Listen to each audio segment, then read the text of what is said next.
Welcome to bird media. నేను మీ పవన్ కృష్ణమూర్తి. దేశ రాజకీయాల్లో లిక్కర్ పాలసీల చుట్టూ తిరిగిన వివాదాలు గత కొన్ని సంవత్సరాలుగా పెద్ద చర్చకి దారితీశాయి. ముఖ్యంగా ఢిల్లీ లిక్కర్ పాలసీ కేసు జాతీయ స్థాయిలో రాజకీయ ప్రకంపనలే సృష్టించింది. ఆ కేసులో జరిగిన పరిణామాలు కేవలం చట్టపరమైన చర్చకి మాత్రమే పరిమితం కాలేదు. ప్రజాస్వామ్యంలో న్యాయం, నైతికత, రాజకీయ ప్రమాణాల మీద ఒక విస్తృతమైనటువంటి ప్రశ్నల్ని లేవనెత్తాయి. ఢిల్లీ లిక్కర్ పాలసీ వివాదం నేపథ్యంలో దేశ రాజధానిలో సంచలన పరిణామాలే చోటు చేసుకున్నాయి. ముఖ్యంగా ముఖ్యమంత్రి అరవింద్ కేజ్రీవాల్ అలాగే మనీష్ సిసోడియా అరెస్టులు దేశవ్యాప్తంగా తీవ్ర రాజకీయ చర్చకి దారితీశాయి. ఇంత చేసి లిక్కర్ స్కామ్ ఎంత అంటే 300 కోట్లు మాత్రమే. విచారణ సంస్థల చర్యలు, కోర్టు ప్రక్రియలు, రాజకీయ వాదోపవాదాలు ఇవన్నీ కలిసి ఆ కేసుని దేశ రాజకీయాల్లో కేంద్ర బిందువుగా నిలిపాయి. ఇక తెలంగాణ రాజకీయాల్లో కూడా లిక్కర్ కేసు ప్రభావం స్పష్టంగా కనిపించింది. కల్వకుంట్ల కవిత అరెస్టు కావడం మరోసారి జాతీయ స్థాయిలో చర్చను రగిలించింది. ఆ సమయంలో దేశవ్యాప్తంగా వినిపించిన ప్రశ్న ఒకటే, చట్టం ముందు అందరూ సమానులేనా? మరి ఇదే సమయంలో ఇప్పుడెందుకు ఢిల్లీ లిక్కర్ స్కామ్ గురించి మనం మాట్లాడుకుంటున్నాము, ఎందుకు మాట్లాడుకోవాల్సి వస్తోంది అంటారా? ఆంధ్రప్రదేశ్లో కూడా లిక్కర్ స్కామ్, లిక్కర్ విధానాల చుట్టూ వివాదాలు, ఆరోపణలు, రాజకీయ విమర్శలు, అరెస్టులు ఇవన్నీ కూడా చూసాం. ప్రభుత్వ విధానాలు, ఆదాయ వ్యవస్థ, పాలసీ నిర్ణయాలు ఇవన్నీ కలిసి ఇక్కడ ఒక రాజకీయ చర్చనే కాదు, పెద్ద దుమారాన్ని సృష్టించాయి. ఈ పరిణామాల మధ్య పివి మిథున్ రెడ్డి అరెస్ట్ అయ్యాడు. అరెస్ట్ అయిన తర్వాత బెయిల్ వచ్చింది. బెయిల్ వచ్చిన తర్వాత ఐక్యరాజ్య సమితిలో ప్రసంగించడం కోసం అని చెప్పి అక్కడికి వెళ్ళాడు బెయిల్ తెచ్చుకొని. దాని తర్వాత ఇప్పుడు ఏకంగా మిథున్ రెడ్డికి పార్లమెంటరీ స్థాయిలో కీలక బాధ్యతలు అప్పగించారు అనేది ప్రస్తుతం చర్చనీయాంశమైంది. మరి ఇక్కడ మిథున్ రెడ్డికి ఒక న్యాయం, అరవింద్ కేజ్రీవాల్కి ఒక న్యాయం ఎలా అవుతుంది?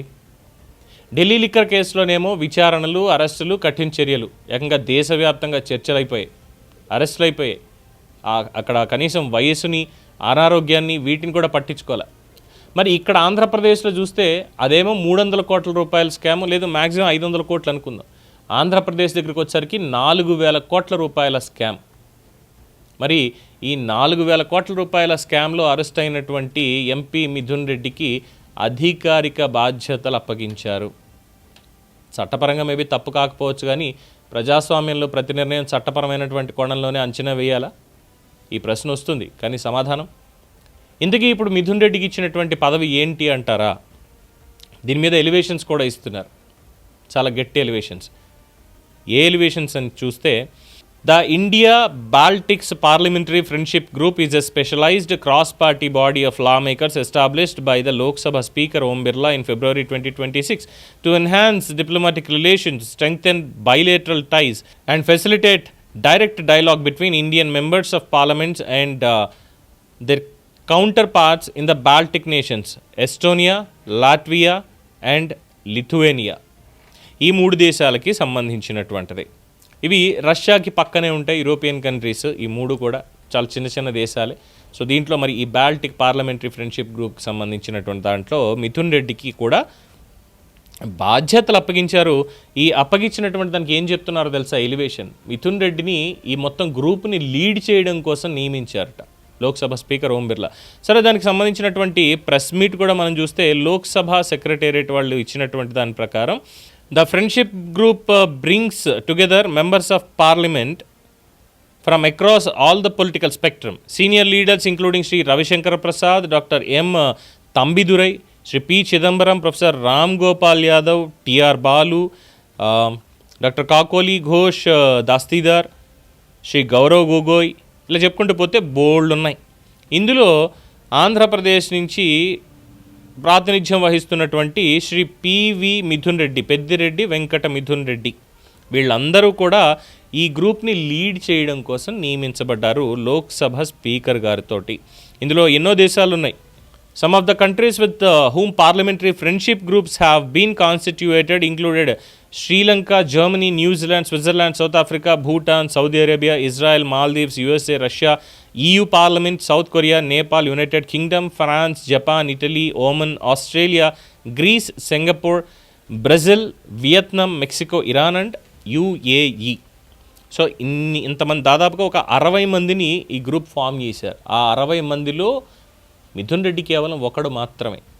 బట్ ఇక్కడ ఎలివేషన్ ఏంటంటే ఈ గ్రూప్ మొత్తాన్ని కూడా, ఇంతమందిని కూడా లీడ్ చేసేది మిథున్ రెడ్డి అని చెప్పని చెప్పారు. సరే, ఇక్కడ 2 విషయాలు వస్తున్నాయి. ఒకటి, ఇంత గ్రూప్ని లీడ్ చేస్తున్నారు అనేటువంటి దాంట్లో ఇప్పుడు మనకు ఓపెన్గానే వచ్చేసింది. అందులో లీడ్ చేసేది ఏం లేదు, ఏ ఏ దేశాలు అనేది స్పెసిఫిక్గా చెప్పలేదు కాబట్టి అని. రెండో పాయింట్, ఎన్డీఏ కూటమికి వైఎస్ఆర్సీపీ వ్యతిరేకమే కదా. సరే, జగన్మోహన్ రెడ్డి గారిని ఏదో సంకలో ఎత్తుకున్న పిల్లాడిలాగా భావిస్తుంటే నరేంద్ర మోడీ గారు మనం ఏం చేయలేం, కానీ ఇంకా వేరే ఎంపీలు ఎవరు లేరా ఈ కమిటీకి సంబంధించి, ఈ గ్రూప్స్కి సంబంధించి అంటే అది అంత ఇంపార్టెంట్ అయినటువంటి గ్రూప్, ఇది చాలా కీలకమైనటువంటి గ్రూప్ అంటే పెద్దగా అది కూడా ఏం లేదు. ఎందుకంటే కేంద్ర మంత్రి జయశంకర్ గారు ఉన్నారు, విదేశీ వ్యవహారాల శాఖ మంత్రి. అఫ్కోర్స్ ఇది కూడా ఆయన అండర్లోనే పనిచేయాల్సి వస్తుంది తప్పితే ఇంకోటి ఏమీ లేదు, దౌత్యపరంగా కావచ్చు, ఇంకో దాని పరంగా కావచ్చు. మొత్తం అన్ని పార్టీలకి సంబంధించినటువంటి పాయింట్సే మెన్షన్ చేశారు, వాళ్ళందరినీ కూడా ఇందులో మెన్షన్ చేశారు. ఒక్కొక్కరికి ఒక్కొక్క బాధ్యత అన్నట్టుగా ఒక్కో దేశంతో రిప్రజెంటేషన్ చేసేటువంటి అవకాశం ఉంటుంది తప్పితే కొత్తగా ఏం లేదు. ఇక రెండోది, మరి ఎన్డీఏ కూటమికి వైసీపీ శత్రువు కదా, వైసీపీ ఎంపీకి ఏ విధంగా ఇలాంటి పదవిని ఇస్తారు అన్నటువంటి ప్రశ్న వస్తుంది. అట్ ది సేమ్ టైం ఇంకోటి, మరి 300 కోట్లు 400 కోట్ల స్కామ్ చేసినటువంటి కేజ్రీవాల్ని ఏకంగా అరెస్ట్ చేశారు, అధికారానికి దూరం చేశారు. కానీ ఇక్కడ ఏకంగా 4,000 కోట్ల రూపాయల స్కామ్ జరిగింది అన్న దాంట్లో అరెస్ట్ అయితే, మరి మిగతా దేశాలకి ఇన్ని ప్రతినిధిగా ఏ విధంగా పంపిస్తారో, ఒక లిక్కర్ కేసులో ఉన్నటువంటి నిందితుడిని ఏ విధంగా పంపిస్తారు అని చెప్పినటువంటి ప్రశ్న వస్తుంది. అంటే కేజ్రీవాల్కి ఒక రూలు, ఇక్కడ మిథున్ రెడ్డికి ఇంకొక రూలా, ఇది న్యాయమేనా అన్నటువంటి ఒక ఆరోపణ. ఇదేం కోర్టు తీర్పుల మీద వ్యాఖ్య కాదు, ఇంకోటి కాదు. ప్రజాస్వామ్యంలో సమాన నైతిక ప్రమాణాల గురించి చాలామంది అడుగుతున్నటువంటి ప్రశ్న మాత్రమే. సో బెయిల్ అనేది ఏమైనా క్లీన్ చిట్టా? కానే కాదు. ఆరోపణ అనే తీర్పా? కాదు. విచారణ శిక్ష? కానే కాదు. మరి చట్టపరంగా ఈ గీతలన్నీ ఉన్నాయి, కానీ ప్రజల భావజాలంలో ఈ తేడాలు కనిపించవు కదా. చట్టాన్ని ఒకటే చూస్తామా మనం? లేదు కదా. ఏదైతే వాళ్ళు చేస్తున్నారో వాటిని కూడా చదువుతాం. సో వాటిని చూసిన తర్వాత అనిపించేది, ఈ ఆరోపణలు వచ్చినప్పుడు కఠిన చర్యలు తీసుకోవడం, అదే సమయంలో ఇంకొకళ్ళకి కీలకమైనటువంటి బాధ్యతలు అదే రకమైనటువంటి నిందితుడిగా ఉన్నటువంటి వ్యక్తికి ఇవ్వడం, ఇవన్నీ కూడా ఎక్కడో తేడా కొట్టేటువంటి అంశాలు మాత్రమే. ఇక్కడ అసలు చట్టపరమైనటువంటి చర్చలు ఎవ్వరూ చేయట్లేదు, కేవలం నైతికత గురించి మాత్రమే చర్చ చేస్తున్నారు. ఎందుకంటే ప్రజాస్వామ్యంలో ప్రతి నియామకం కూడా ఒక సందేశం, ప్రతి బాధ్యత ఒక సంకేతం, ప్రతి నిర్ణయం కూడా ఒక విలువను ప్రతిబింబిస్తుంది. మరి ఇలాంటప్పుడే ఇలాంటి నిర్ణయాల ద్వారా కేంద్రం సమాజానికి ఇచ్చే సందేశం ఏంటి అన్న ప్రశ్న తప్పక ముందుకు వస్తుంది. అట్ ది సేమ్ టైం ఆరోపణలు ఎదుర్కొంటున్న నేతలకి బాధ్యతలు ఇవ్వడం సాధారణమా? నైతిక ప్రమాణాలు రాజకీయ సందర్భాలపై ఆధారపడతాయా? చట్టపరమైనటువంటి నిర్దోషిత్వం సరిపోతుందా, లేక ప్రజల విశ్వాసం కూడా అంతే ముఖ్యమా కాదా? ఎందుకంటే లోక్సభ స్పీకర్ ఓం బిర్లా ఆధ్వర్యంలో ఏర్పడినటువంటి ఈ పార్లమెంటరీ ఫ్రెండ్షిప్ గ్రూప్కి నాయకత్వ బాధ్యతలు ఇవ్వడం చట్టపరంగా మరి వారు ఏమనుకున్నారో తెలియదు, కానీ ప్రజల దృష్టిలో మాత్రం ఈ నిర్ణయం నైతిక అర్థాలు కూడా సృష్టిస్తోంది, అనుమానాలకి తావిస్తోంది. చట్టం ముందు అందరూ సమానులే అంటాం. ఈ కాంట్రాడిక్టింగ్ స్టేట్మెంట్ నేను ఇవ్వకూడదు, ఎందుకంటే చట్టం ముందు అందరూ సమానులు కాదు అనేది పబ్లిక్గా మనందరికీ తెలిసిందే. ఇక్కడ రాజకీయ వ్యవస్థ దగ్గర కూడా మనం ఏం సమానం కాదు. ఈ మిగతా అన్ని పాయింట్లు వేరు అసలు డిస్కస్ చేయడానికి కూడా లేనటువంటి పరిస్థితి. ఇక్కడ మిథున్ రెడ్డికి ఇటువంటిది ఇచ్చినప్పుడు ఆ రోజు మరి అరవింద్ కేజ్రీవాల్ని అరెస్ట్ చేయడంలో ఆంతర్యం ఏంటి? అంటే మిథున్ రెడ్డిని వైఎస్ఆర్సీపీని పైన జాగ్రత్తగా కాపాడుకుంటూ వస్తున్నారా అనేది ఆంధ్రప్రదేశ్ ప్రజల్లో ఉన్నటువంటి అనుమానం. బికాజ్ పెద్దిరెడ్డి అటవీ భూమిని ఆక్రమించినటువంటి దాని మీద పవన్ కళ్యాణ్ గారు పోరాటం చేస్తున్నారు, ఆధారాలు కూడా బయట పెడుతున్నారు. మదనపల్లిలో సబ్ రిజిస్ట్రార్ ఆఫీసు ఇవన్నీ కూడా తగలబడినప్పుడు దాంట్లో ఉన్నటువంటి డీటెయిల్స్ డేటా ఏం పోయాయి ఏంటి అనేది దాని మీద కూడా కేసు నడుస్తోంది. అది పెద్దిరెడ్డి కుటుంబానికి సంబంధించే. ఇంకా మిథున్ రెడ్డి ఈ లిక్కర్ కేసులో కింగ్ పిన్గా ఉన్నాడు అనేటువంటి వివరాలు కూడా సిట్ విచారణలో బయటపడింది, అందరికీ తెలిసినటువంటి విషయమే.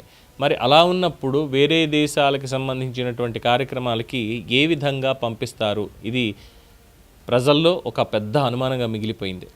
అంటే ఆంధ్రప్రదేశ్లో ఏం చేస్తున్నారు వీళ్ళు?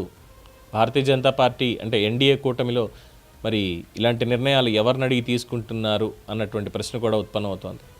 చూద్దాం బీజేపీ నేతలు ఏమైనా సమాధానాలు చెప్తారా లేదా అనేది. దీని మీద మీ అభిప్రాయం తెలియచేయండి. చూస్తూనే ఉండండి ది బర్డ్ మీడియా.